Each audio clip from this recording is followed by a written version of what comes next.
পৃথিবীকে নীল গ্রহ বলা হয় কেন, আর পৃথিবীর আকাশকেই বা নীল রঙের দেখা যায় কেন? সৌরজগতের 8টি গ্রহের মধ্যে কেনই বা শুধুমাত্র পৃথিবী নামক গ্রহটি প্রাণীদের বসবাসের উপযুক্ত? মহাশূন্য থেকে পৃথিবীর শব্দ শুনতে কেমন? বন্ধুরা, এই সমস্ত প্রশ্নের সঠিক উত্তর জানতে ভিডিওটি সম্পূর্ণ দেখুন। রহস্যময় পৃথিবীর অজানা সকল তথ্য জানতে যে সমস্ত বন্ধুরা আমাদের চ্যানেলটি এখনো সাবস্ক্রাইব করেননি, আপনারা চ্যানেলটি সাবস্ক্রাইব করুন এবং পাশের বেল আইকনটিতে ক্লিক করে রাখুন।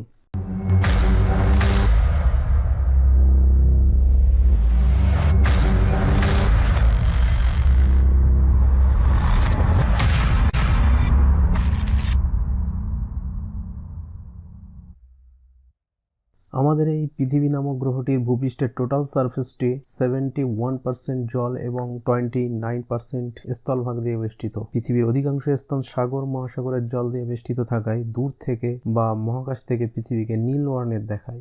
এজন্য আমাদের পৃথিবীকে নীল গ্রহ বলা হয়। পৃথিবীর আকাশকে নীল দেখায় কেন? আমরা জানি পৃথিবীর বায়ুমণ্ডল দ্বারা বেষ্টিত এবং সূর্যের সাদা আলোটি 7 রঙের আলো দ্বারা তৈরি। এগুলি হলো নীল, কমলা, হলুদ, আসমানি, সবুজ, বেগুনি ও লাল বর্ণের। সূর্যের আলো পৃথিবীতে পৌঁছানোর সময় বায়ুমণ্ডলের একটি বিশেষ স্তরে নীল রঙের আলোটি বিচ্ছুরিত হয়, যার ফলে বায়ুমণ্ডলের একটি স্তর নীল বর্ণের হয়ে যায়। এজন্য পৃথিবীর আকাশকে নীল দেখায়। সৌরজগতের 8টি গ্রহের মধ্যে শুধুমাত্র পৃথিবীতে প্রাণীদের বসবাসের উপযুক্ত হওয়ার কারণগুলির মধ্যে প্রধান কারণ হলো সূর্য থেকে পৃথিবীর দূরত্ব। সূর্য থেকে পৃথিবী এমনই দূরত্বে অবস্থিত যার ফলে পৃথিবী খুব বেশি উষ্ণ হয় না, আবার খুব বেশি শীতল হয় না। ফলে প্রাণী জগতের বেঁচে থাকার জন্য একটি আদর্শ পরিবেশ সৃষ্টি হয়। এছাড়া পৃথিবীতে আছে বায়ুমণ্ডল, যা ক্ষতিকারক রেডিয়েশন থেকে প্রাণী জগৎকে রক্ষা করে। পৃথিবীতে আছে অনেক ধরনের কেমিক্যাল ইনগ্রেডিয়েন্টস, যা প্রাণী জগতের বেঁচে থাকার জন্য অনেক বেশি গুরুত্বপূর্ণ। এদের মধ্যে একটি প্রধান উপাদান হলো জল, যা সৌরজগতে আর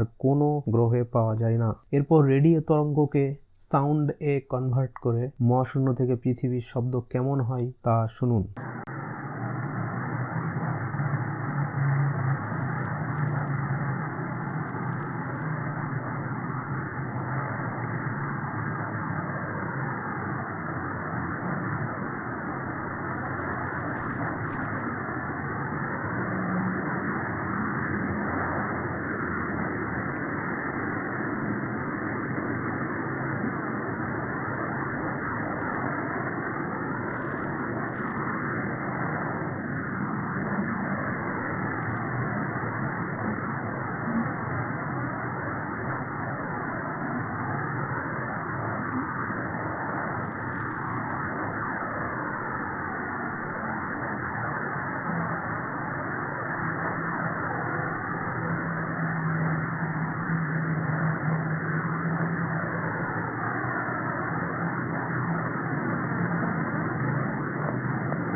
বন্ধুরা, আপনারা শুনছিলেন মহাশূন্য থেকে রেকর্ড করা পৃথিবীর শব্দটি আপনাদের কাছে কেমন মনে হয়েছে তা কমেন্ট করে জানান।